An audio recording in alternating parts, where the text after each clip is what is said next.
எதிர்க்கட்சிகள் இந்தியா கூட்டணி வைக்கக்கூடிய இவ்வளவு விஷயங்கள் இருக்கு, அக்னிபாத்தா இருக்கட்டும், வேலை வாய்ப்பின்மையா இருக்கட்டும், இந்த மாதிரியான பிரச்சனைகள் எல்லாம் பாஜகவுடைய அந்த 400 அப்படிங்கிற கனவை தகர்க்குமா? இல்லை, 400ன்றது அவங்களுடைய இலக்கு, ஒரு டார்கெட் செட் பண்ணியிருக்கிறாங்க. அது அடையுமா அடையாதான்றது நமக்கு ஜூன் 4ஆம் தேதி தான் தெரியும். இப்போது அடுக்கடுக்காக அண்ணன் வந்து சில விஷயங்களை சொன்னார். அதாவது கேஜ்ரிவால் அரெஸ்ட்டு அது அன்டைம்லி, அந்த டைம் பண்ணக்கூடாது அப்படின்னு. அப்போது ஒரு குற்றம் நடந்த பிறகு அவர் எலெக்ஷனில் ஒருத்தர் நிற்க போகிறாருன்னா, ஸோ எலெக்ஷன் முடிகிற வரைக்கும் அவரை வெளியில் விட்டு அப்புறம்தான் அரெஸ்ட் பண்ணணுமா? அப்போ குற்றம் செய்தது என்ன, யாருக்கு அகேன்ஸ்டாக குற்றம் செஞ்சாங்க, அவங்க பாதிக்கப்பட்டவர்கள், அவங்க நிலைமை என்ன?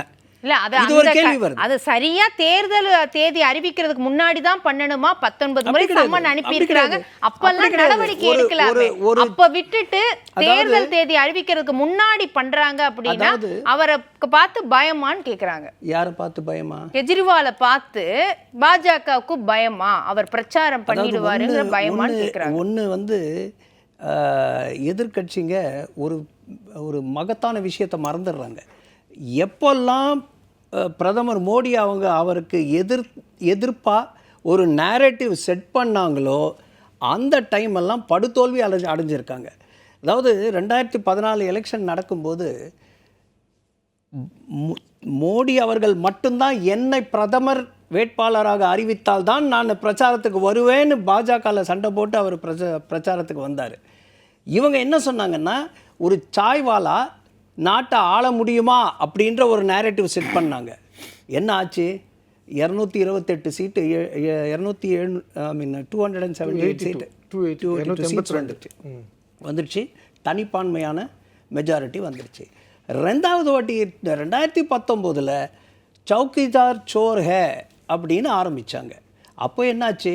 303 வந்துருச்சு. இப்போ என்ன சொல்கிறாங்க?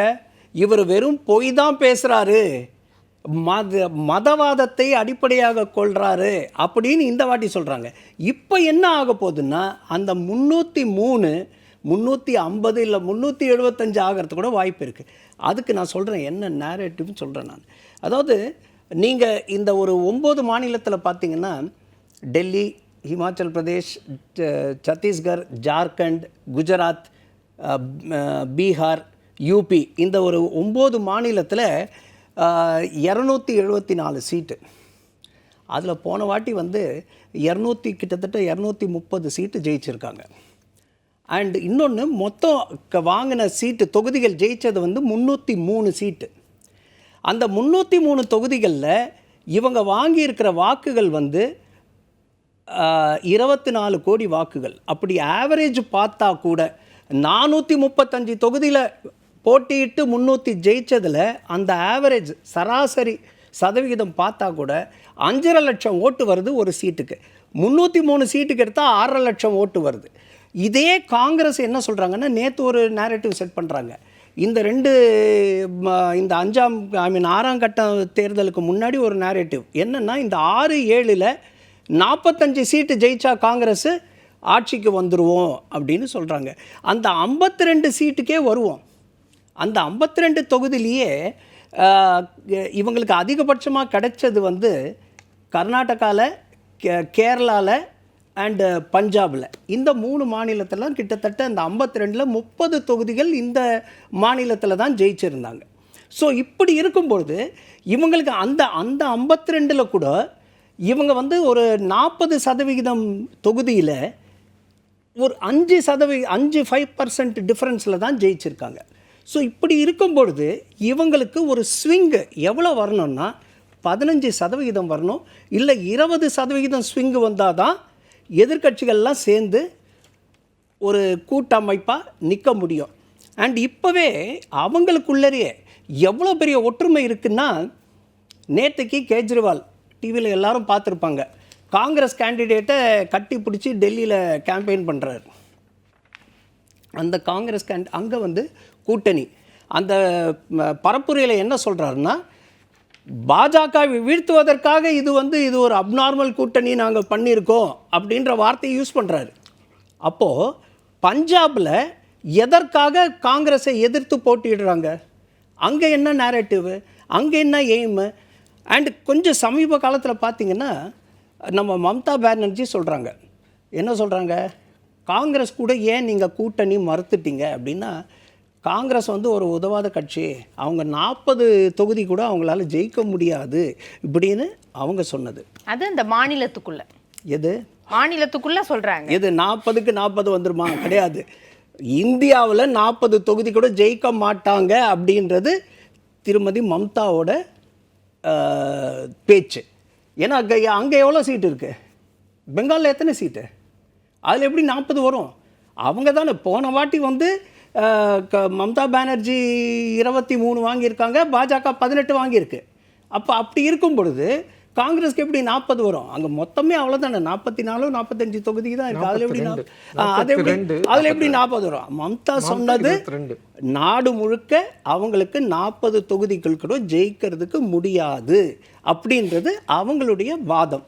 அதே மாதிரி கேரளாவில் பார்த்தீங்கன்னா எல்லாருக்கும் தெரியும், கம்யூனிஸ்ட்டும் காங்கிரஸும் தான் அங்கே மோதுறாங்க.